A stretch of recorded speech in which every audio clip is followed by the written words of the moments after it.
My early years as an officer, I spent so much time, so much energy, resources, just comparing myself to other officers and just convincing myself that I needed to look a particular way, that I needed to kind of lead in a particular style. But I was doing a particular course, and part of that course was to do a leading from your strengths profile. This one in particular really just focused in on, I guess, the strengths that God has given me.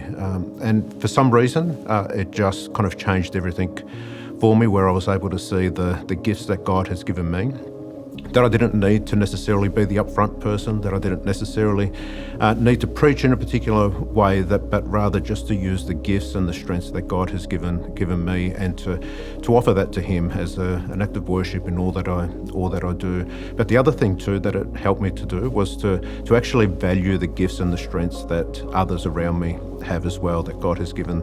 And so for me, that was a really pivotal moment, I guess, in my leadership, but God also revealing to me just that, He's created me uniquely.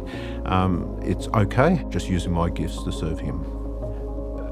It was not long into a new appointment, and was certainly ready to go, and had all these great plans, and I found myself at a Melbourne hospital, so about 5 hours away from where we were appointed, ready to have brain surgery again. Now, I'd had, I think, three surgeries before this, so this was my fourth, so I knew what was happening, but for this one in particular, I just seemed to, I don't know, I was feeling quite down. I was there on my own. Bindi was back at the appointment.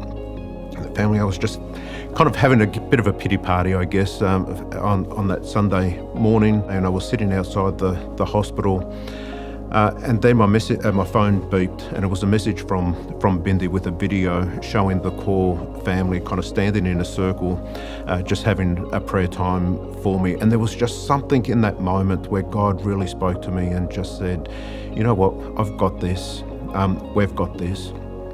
That reminder that actually we do life together, not in isolation.